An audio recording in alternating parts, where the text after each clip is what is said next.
ලංකාවේ 95%කටම ගණිතය විෂය අමාරු වෙන්න හේතුව තමයි කටපාඩම් කරන එක. ගොඩක් අයට ගණිතයේ පේපර් එක අතට ගත්තම ගණක් හදන්න පටන් ගන්න කොතනින්ද කියලා හිතා ගන්න බෑ. මොකද්ද මේකට හේතුව? අපේ සිස්ටම් එකේ ඇවුලක්ද? නෑ. ඒක නෙවෙයි හේතුව. අපි මේ කතාව මේ විදිහට පටන් ගමු. මම කියන දේ හොඳට අහන්න. පුළුවන් නම් මේක මතක තියාගන්න try එකක් දෙන්න. වෙලාව හරියටම 10:43යි.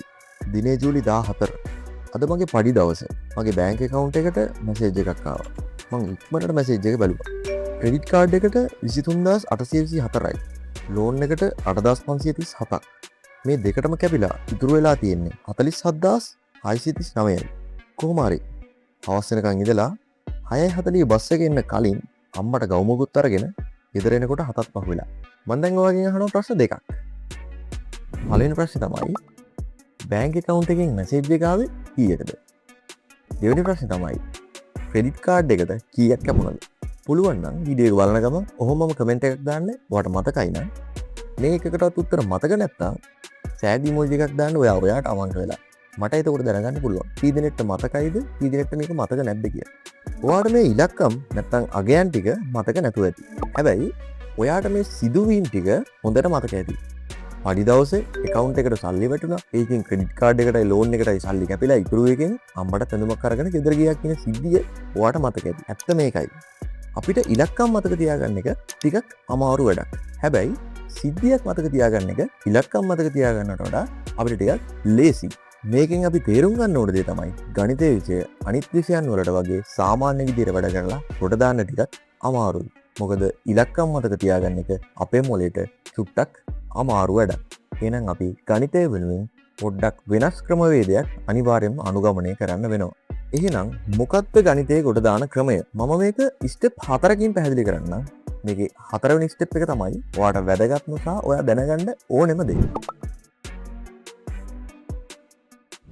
ඔයා පාඩමක් පටන් ගන්නකොටම සූත්‍රයක් දිහා බලලා ඒක මතක තියාගන්න try කරන්න එපා.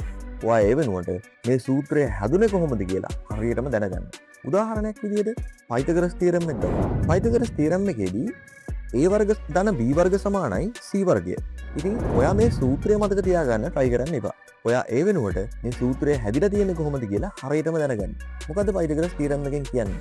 ඍජුකෝණී ත්‍රිකෝණයක කර්ණය මත සාධන සමචතුරස්‍රයේ වර්ගඵලය ඉතිරිපාද දෙක මත සාධන සමචතුරස්‍රවල වර්ගඵලවල එකතුවට සමානයි. ඉතින් සූත්‍රයක් මතක තියාගන්නව වෙනුවට ඔන්න ඔය සංකල්පය ඔලුවට දාගත්තොත් එහෙම ඔයාටම සූත්‍රයක් හදාගන්න පුළුවන්.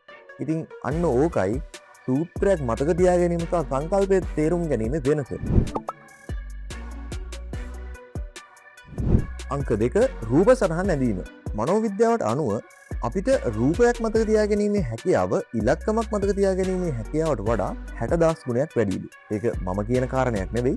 ඒක මනෝවිද්‍යාත්මකව ඔප්පු කරලා තියෙන කාරණාවක්. අපි ඒක මේ විදිහට බලමු. ඔයා පාරේ යනකොට ඔයාට අලියෙක් මුණ ගැහෙනවා. ඔයාට අලියව මුණ ගැහිච්ච වෙලාව මතක තිබීමේ සම්භාවිතාවයට වඩා අලියව මුණ ගැහිච්ච ස්ථානය මතක තිබීමේ සම්භාවිතාවය ගොඩාක් වැඩි.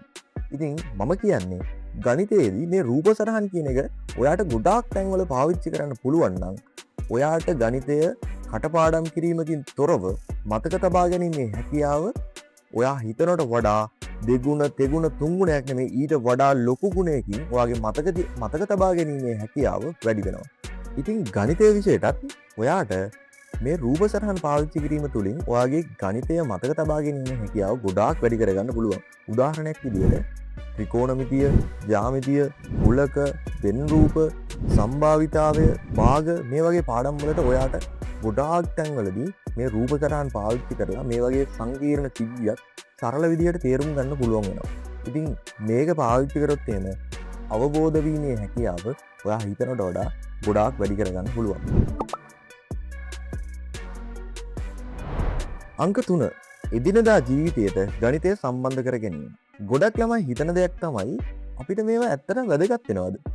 ගණිතය කොතනද පාවිච්චි කරන්නේ? මේවා ඉගෙනගෙන වැඩක්ද කියන දේ ගොඩාක් අය හිතන දෙයක්. හැබැයි ඇත්තටම බැලුවොත් එහෙම ඔයා රෙදි කඩේකට ඇඳුමක් ගන්න ගියොත් එහෙම ගොඩක් වෙලාවට ඔයාට ඔෆර්ස් දීලා තියෙනවා. අපි හිතමු 120ක ඔෆර් එකක් දීලා තියෙනවා. නැත්නම් සිංහලෙන් කියන වට්ටමක් දීලා තියෙනවා. ඉතින් ගණිතය ඔයා ඉගෙන ගත්තොත් ඔයාට මේ 120ක වටිනාකම කොච්චරක් ඔයාට ඇඳුමෙන් අඩු වෙනවද කියන දේ එවෙලම ගණන් හදලා බලන්න පුළුවන්. එතකොට ඔයාගේ අතේ තියෙන ගාන ඇති වෙයිද මේ ඇඳුම් ටික ගන්න කියලා ඔයාටම හදලා බලා ගන්න පුළුවන්. අපි හිතමු ඔයා කේක් එකක් හදන්න යනවා කියලා. කේක් එක සීනි, පිටි, බිත්තර වගේ දේවල් මිශ්‍ර කරන්නේ අනුපාත වලට අනුව. එතකොට ඔයාට පුළුවන් ඔයා මේ අනුපාත කියන එක හරියට ඇප්ලයි කරොත් එහෙම ඔයාගේම රෙසිපි එකකට කේක් හදන්න. ඉතින් එතකොට ඔයාටම ඔයාගේ රෙසිපි එකක් වුණත් හදලා තියාගන්න පුළුවන් ඔයා මේ අනුපාත කියන එක ගැන හරියට අවබෝධයෙන් හිටියොත් එහෙම. ඉතින් මම කියන්නේ මෙන්න මේ විදිහට ඔයාට ඔයාගේ ප්‍රායෝගික ජීවිතේ එදිනෙදා ඇප්ලයි කරන්න පුළුවන් තැන් වලට ඔයා ඉගෙනගත්තු දේවල් ඇප්ලයි කරන්න. එතකොට ඔයාට තවත් මේ මතක තබා ගැනීමේ හැකියාව නැත්නම් ගණිතය කියන විෂය ලේසි විෂයක් විදිහට ඔයාට දැනෙන්න පටන් ගන්නවා. අංක 4 මේක තමයි විශේෂම සහ වැදගත්ම දේ. පුහුණු වීම සහ වැරදීම. ගණිතය කියන්නේ බලාගෙන ඉඳලා හෝ අහගෙන ඉඳලා ගොඩ දාන්න පුළුවන් විෂයක් නෙවෙයි. වීඩියෝස් බලලා ටියුෂන් ගියා කියලා විතරක් ගොඩ දාන්න පුළුවන් විෂයකුත් නෙවෙයි. ඔයා පීනන්න ඉගෙන ගන්න නම් ඔයාට වතුරට බහින්නම සිද්ධ වෙනවා. ඉතින් ඒ වගේ තමයි ගණිතය විෂය ගොඩ දාන්න නම් කොලයක් පෑනක් අරගෙන ගණන් හදන්නම වෙනවා. ඉතින් ඔයා ගණන් හදන්න පටන් ගන්නකොට ලේසිම තැනින් පටන් අරගන්න. එකපාර විභාග මට්ටමේ ගණන් හදන්න යන්න එපා ඔයා. ලේසිම තැනින් පටන් අරගෙන ටික ටික අමාරු ගණන් වලට ඔයා යන්න. ඉතින් ඔහොම ගණන් හදාගෙන යනකොට අමාරු ගණන් වර්ධින තැනක් ඔයාට අනිවාර්යෙන්ම හම්බෙයි. හොඳට මතක තියාගන්න. අමාරු ගණන් වර්ධින තැනක් හම්බෙනවා කියලා කියන්නේ ඔයා මේ පොයින්ට් එක තමයි පන්න ගන්න අවශ්‍යම පොයින්ට් එක. ඔයා මේ අමාරු ගානක් වර්ධින තැන හරියට තේරුම් අරගෙන මේ ගාන හදලා මේ පොයින්ට් එක ගොඩ දාගත්තොත් ඒකෙන් කියන්නේ ඔයා මේ පාඩමට අදාළව සංකල්පය හොඳට තේරුම් අරගෙන තියරි එක හොඳට ඔලුවට දාගෙන තියෙන්නේ කියලා. ඉතින් මෙන්න මේ වර්ධින තැන් අනිවාර්යෙන් හරියට ගොඩ දාගන්න. එහෙම ගොඩ දාගෙන මේ ගමන ගියොත් එන්න ඔයාට තේරෙයි ඔයාගේ ගණිතයට තියෙන ලකුණ ටික ටික වැඩි වෙනවා කියලා. ඉතින් මේකට වැඩ කරන්නේ නැතුව මේ ගේම ගහන්න ටිකක් අමාරුයි. 4 වෙනි ස්ටෙප් එක තමයි වැදගත්ම. ගණන් හදන්න. එතකොට වරදින තැන් ගොඩ දාන්න. හරි. මේ ස්ටෙප් 4 මම සරලව කියන්නම්. පළවෙනි ස්ටෙප් එක තමයි සංකල්පය හරියට තේරුම් ගන්න. දෙවෙනි ස්ටෙප් එක තමයි රූප සටහන් පාවිච්චි කරන්න. තුන්වෙනි ස්ටෙප් එක තමයි එදිනෙදා ජීවිතයේදී ගණිතය පාවිච්චි කරන්න.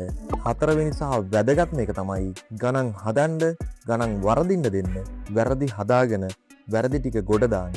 අනිවාර්යෙන් මේ ස්ටෙප් ටික ෆලෝ කරොත් එහෙම ඔයාට ටික ගණිතයට තියෙන ලකුණු මට්ටම වැඩි කරගන්න පුළුවන්. හිමීට ටික මේ වැඩේ කරගෙන ගියොත් මාස 2ක් 3ක් යනකොට ඔයා ඉන්න මට්ටමින් ගොඩාක් ලොකු වෙනස් මට්ටමකට ඔයාට යන්න පුළුවන් වෙනවා. මේ වීඩියෝ එක බැලුවා කියන්නේ ඔයාට ගණිතයට හොඳ රිසල්ට් එකක් දාන්න අනිවාර්යෙන් ඕමනාවක් තියෙන කෙනෙක්. ඉතින් ආදරෙන් ඉල්ලනවා මේ වැය කරපු විනාඩි කිහිපය ඔයාගේ ජීවිතේ ඉස්සරහට අනිවාර්යෙන්ම පාවිච්චි කරන්න කියන දේ.